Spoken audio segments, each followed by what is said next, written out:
I'm an emotional mess. I was like, did I say something wrong? Welcome to Unspoken Lives, the podcast that uncovers the powerful, untold stories of everyday people. The real stories you don't always hear, but ones that deserve to be told. I'm your host, Kelsey Billingsley. In each episode, we'll explore journeys of growth, resilience, and transformation. Conversations with guests who have faced challenges, embraced change, and discovered new purpose along the way. Through their stories, you'll find inspiration, hope, and a reminder that every life has a story worth telling. Let's dive into this next Unspoken Life.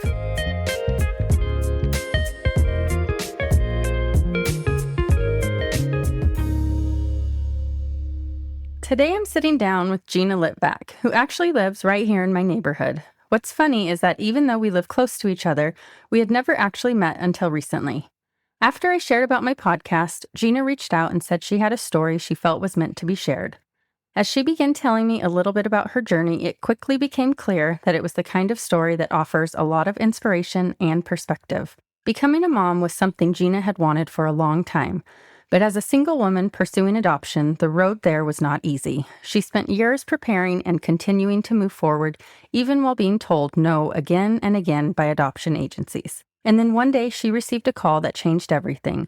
She had just 24 hours to decide whether she was ready to become a mom.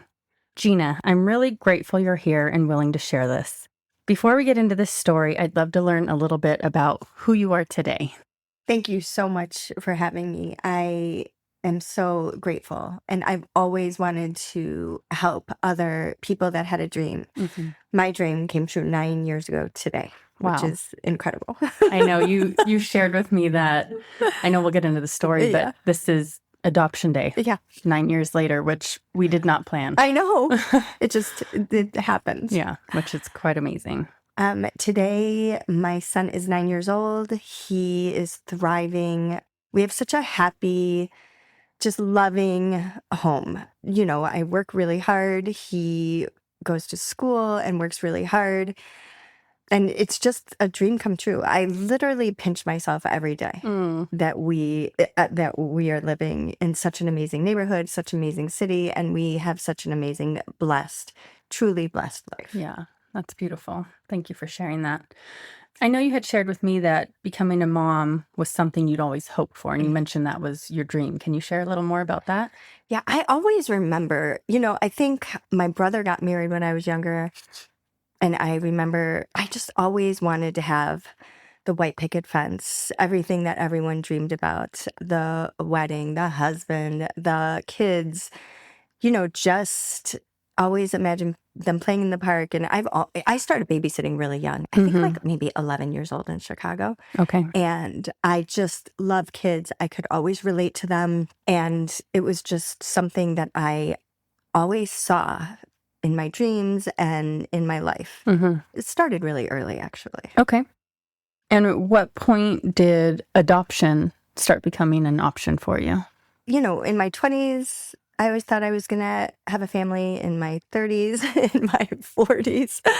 So I think I would say my 40s, I was like, okay, I'm getting older. I just never really met the one for forever. Okay. I've had really great relationships, but they just never worked out. So I think I was like maybe 39, and I was very driven from a very early age. I went from high school to working, and I just was always driven. I was always very career focused, and I think as my friends were getting married and having families, and my family, my sister and my brothers, kids were growing up, and I was a crucial part of their lives. I just kind of always were like, it's going to happen. It's going to happen. I prayed about it all the time. I talked to God about it all the time. But there was a reason why it didn't happen in my 20s and 30s, and it happened in my late 40s. Okay. So, and obviously, yeah, it was later, but at least there was always a reason. You can't figure it out. I didn't figure it out until later. Yeah, but you've always had that desire. Yes. Okay. Now, I know you and I met earlier, and you said Obviously, as a single woman speaking to these adoption agencies, there was a lot of pushback. Can you walk me through that journey and what it looked like? Yeah. So at one point, I'm like, okay, so I'm not going to get married and have a traditional family. So what am I going to do? So I started pursuing adoption. I never really felt the need that I had to have my own baby. I always just loved kids. Mm-hmm. So it never dawned on me that not to do this. Right. And that I couldn't do this until 7 agencies rejected me because I Wow. was single. Okay. I was shocked. Yeah. I mean, I just couldn't believe it because I was older. Mm-hmm. I was stable. I had a great career and a great job. I had great credit, great finances, great houses. I mean, everything was so in line. So Yeah. I was really shocked. And I remember off the record, someone said to me, it's because you're single. They want the white picket fence with the house and the family. And I remember thinking to myself, the divorce rate is so high. Mm-hmm. I said, and look what those children go through. So it always shocked me, but it was a reality that I had to face and deal with. And it was devastating, Yeah. actually.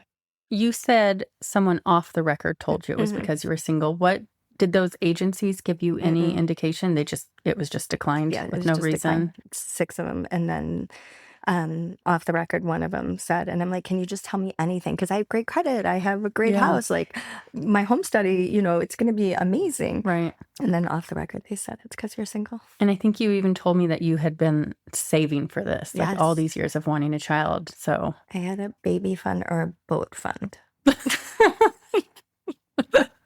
okay. Thank goodness it was the baby that worked out. But yeah, I've been saving for years. Yeah. I started, I think, at like 27. Wow. hmm Okay. So that had to be heartbreaking then. Yeah. To be told. Did you ever get to a point where you thought, I don't know if this is going to happen? Many times. Okay. But I'm the type of person that I always talk myself up. I'm like, all right, you cannot give up. I never gave up with my career. I never Okay. gave up with my friends or my family or anything that meant something to me. And I knew it was just a dream, and Yeah. I knew I had to fight for it. Yeah. And every time they said no to me, I just fought harder. And thank goodness I was born like this, just a fighter. And I was devastated, yeah. But I'm like, all right, you can't tell me no. Like, there's no reason. That doesn't make sense to me. We Yeah. have to change this. So you kept fighting. Kept fighting. How do you keep fighting when they keep telling you no? Like, how do you find another option? I just called other agencies. I did so much research, and I went through a doctor to maybe do in vitro as well. Okay. And that was a hard thing. It was a hard appointment. And, I understand people don't really get why single people want families or kids. Maybe the doctor was a little confused. He kept on saying, you and your husband, you and your husband. And I'm like, oh, I'm not married. I don't have a husband. But he knew.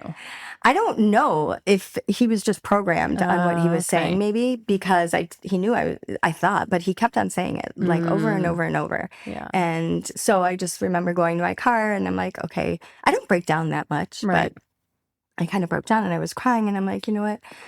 Plus, I was older and I traveled for work. And so I'm like, okay, maybe this isn't the route I should go. So let's go back to adoption. Let's go back to pursuing other agencies. And I did. I mean, I went through agency and agency and agency. I even did some classes to adopt. And so I went a lot of routes. What do you mean by classes? So when you adopt through the state, you need to take some classes. Okay. My adoption was private, the one that with Hudson, but I did try to go through all other places. Okay. So, but that didn't work out either. Okay.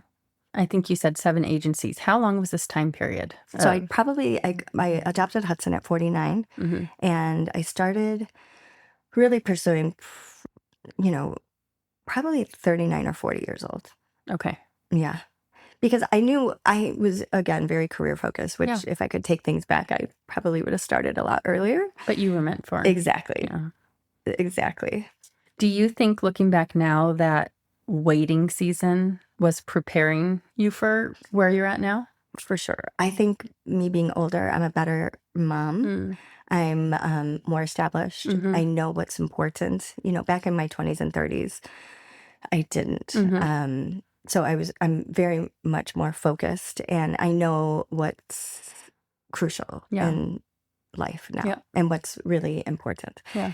So I think it was meant to be, only Mm-hmm. just because I'm just so much more prepared and so much ready. And really, nothing gets me to a point of like losing my mind, you know? Yeah.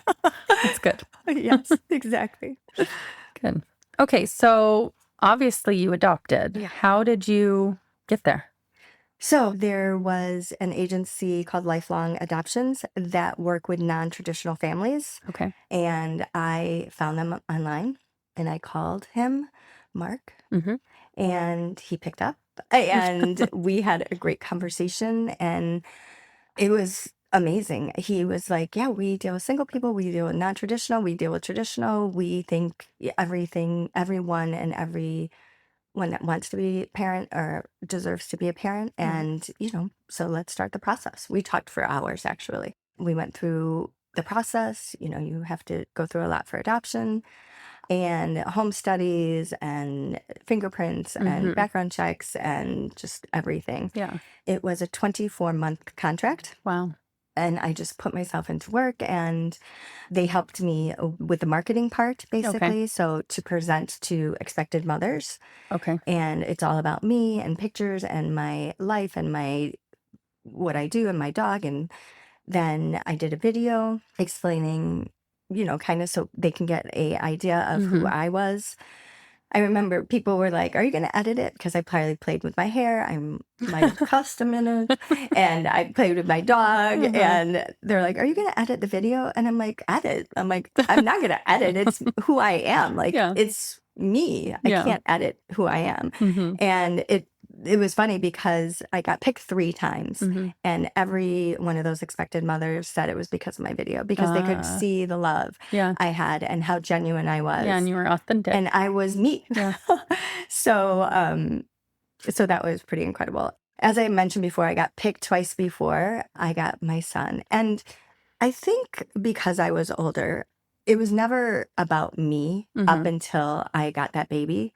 So it never brought me to my knees. I was upset. Yeah, I was sad. Yeah, but it never brought me to my knees because it's what these mothers needed. Right. And that was so much more important to me. I think because I'm older and wiser. So I feel like you'd have that wisdom even if you were younger. Just seems like who you are. I think I would have been a little, probably, but I think I mean, I didn't know younger you, but that's true. It's just I think what I'm thinking. Been a little more upset, and maybe I wouldn't have gotten back on my feet fast and like been like, all right, we're gonna keep on going. I finally got a phone call. I was in New York City, doing some business, selling some shoes, and sorry, I don't mean to interrupt you. Obviously this is like a key part of the story, but you mentioned it was a 24-month contract. Yes. So can you explain that? Because I know when we met earlier, you were nearing the end of the 20. So I want 18 months. I want to make it known like how important it was that you got this call when you did. Yes. So it's a 24-month program or month contract, and then you have to start over. I couldn't start over. Financially, adoption, I've been saving for years. Right. So I was prepared, but a lot of people, I can imagine, aren't prepared for the cost because you have to get some lawyers and the adoption fee and the travel. It all adds up. Yeah. It was at my 18-month point, and I remember I was getting ready to go to a trip to New York to work, and I called Mark, and I'm like, all right, what should I do? Because I have gotten picked, which is so great, but, something happens or it just didn't work out with these 2 expected moms, and I am getting nervous and getting scared because I can't do this again in a couple, when it's over. And he's like, let's figure out some things when you get back. Just go have a good trip and let's just chat when you get back. So I left and it happened that next week. Wow. I know. It's crazy, right? It's so crazy. Yeah. It's so close too. Yeah, so close. Okay. So walk me through that phone call then. Okay, so I was in New York. My voice is already cracking. I mean, we both know today is a very special day. Yeah. So I don't blame you. I know, right? So I was working and I was landing in New York, and my phone was blowing up from the adoption agency. Mm-hmm. And I'm like, oh gosh. So obviously I pick it up, and they're like, there was a mother who delivered in Georgia, Mm-hmm. and she picked you, and the baby is in another hospital in the NICU. I'm not sure. Sorry. I think she said she's looking at your profile and she's looking at all your things. We just wanted to give you a heads up. I said, okay. I said, that's exciting. And I hung up. And for some reason, I think because I got picked twice before, my mind blocked it a Right. little bit. Right. I didn't put two and two together. I was just getting ready for this big meeting, and I was always really focused when I worked. So I just got off the airplane and got ready for my meeting, and Not thinking much. not thinking much of it for some reason. And then, they called me again, and they're like, she really likes you. She comes from a single mom, and she really admires that you're doing this. And I'm like, okay. And so it was kind of like, wow, could this happen? And I'm like, give her my information, give me my phone number. They couldn't tell me too much about the baby because of HIPAA. Okay. But I knew it was a boy, and I knew he was in the NICU, and I knew that he was born on the 2nd. Okay. And this was a few days after that. Mm-hmm. So I remember at like 12:30 a.m., I get a text message on my phone, and it just said, just, can you please promise me that you can keep him loved and safe? And I look at it, and at that point, promises to me were really, I didn't really promise that much because I never wanted to not be able to keep that. Right. But I jumped up and I said, this is one promise that I know that I can do 1,000,000%. I don't promise very often because, sometimes it's hard to keep promises. I said, but this one, this is golden. I can definitely do this. I said, always loved and safe. The next day I get into my meeting. I'm kind of talking to my buyer that this might be happening. And she's like, what are you doing here? I was like, it could happen. So I get through everything, call my sister, I call my best friends, and they're like, all, just couldn't believe it. But again, this did happen twice before. So I think my brain was blocking me a little bit. And then, I remember I go home and I landed. The agency was calling me again, and they're like, he's being discharged on Friday, March 10th at 4:30. You need to be here by then. She did pick you. She actually left the hospital. So if you don't get him tomorrow, basically at 4:30, he will go to the state. Wow. What do you do in that moment? I know. And I was driving home. And so I pulled over and I was hysterical. Yeah. I'm like, oh my gosh, like I literally have 24 hours to do this. But then something took over me. He has no one. He's been in the NICU and he has no one. I didn't know about an organization called the Cuddlers. So I just imagined this baby by himself, like for 8 days, sick and with no one. And I'm like, oh my gosh, what are you doing? So I call back and I'm like, I'm going to be there. I'm like, I'll be there. I kept on kind of asking throughout, can you tell me anything? They're like, no, HIPAA. They're HIPAA. I can't tell you anything. So I'm like, okay. So I go home. I just got a puppy in December of that before. So I had to just arrange everything. Yeah. I remember just putting my clothes in the washer, and like there was some clothes in the dryer, and I just dumped it in the suitcase. I didn't even know what I packed. For some reason, I thought he was in Georgia, actually. I was just going to go to Georgia, get him, and then come home. Like, it was going to be so easy. And then I had to kind of prepare.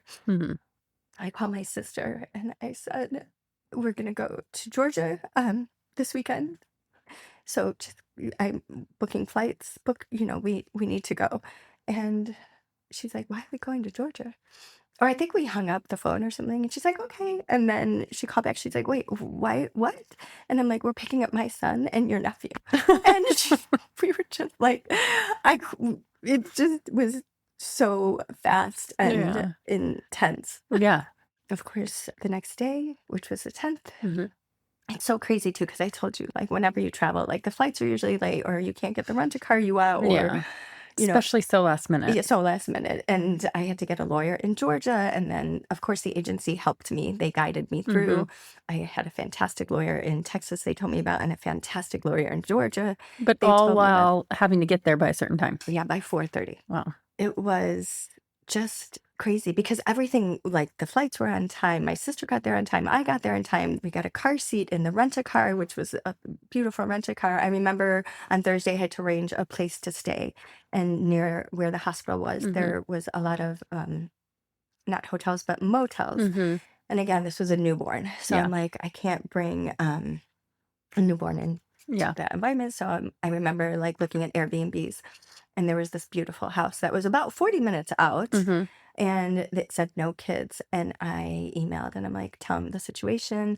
And she was just unbelievably amazing. Oh, And she's that's like, amazing. come, the groundskeeper is going to meet you at the Walmart by the house because it's going to be dark and it's going to be hard for you to find. And she was just unbelievable. Everything was just so surreal. Like all lined up. Yes. Confirming that it was meant to happen. I know. It was, but that never happened. Yeah. Never happened, at least to me, you know? So that's beautiful. Okay, so you get there. What happens next? I get there, and they put us in scrubs. And is your sister with you? Yeah, my sister's with me. We meet at the airport, and we get there. And had you gone to the house yet, or you just went straight to the hospital? Yeah, because we didn't have time. Right. So we went straight to the hospital. And I remember my mom was always a big elephant person, trunks up. She loved elephants, and she passed away. And I remember the first thing we saw when we went into the NICU was an elephant above his crib. And I was like, oh, that's so crazy. Because I haven't seen that many signs. Right. And so that was a pretty big sign. And they handed him, and they put me in a rocking chair, and they were introducing, there was charge nurse and nurses. And then I saw all these doctors and nurses and people come there, and she was just like, they love him so much. There was an organization called the Cuddlers, and they were with him all the time. The nurses all loved him. The doctors, like, they just all fell in love with him. Yeah. And so there were so many people to say goodbye to him. Oh. I know, it was crazy. And then the nurse, so I sat in a rocking chair, and they put him in my arms. And it was a lot of things that I was reading about adoption too was because you can't breastfeed, and you don't have enough tummy time and stuff like that. So it was a little hard for the babies to form to you, or like to bond with you.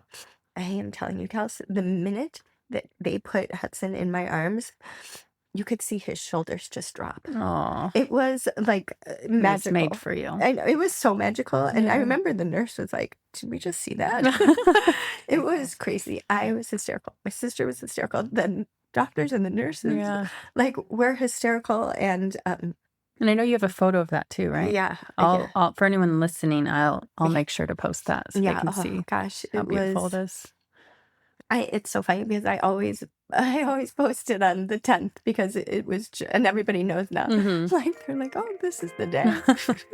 That's so beautiful. Thank you for listening to part 1 of this conversation. Next week, we'll continue the story in part 2. Here's a preview of what's to come.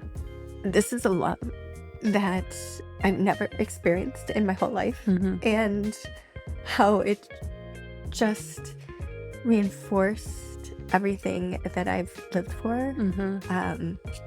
He brings just so much joy and laughter and unconditional everything. Yeah.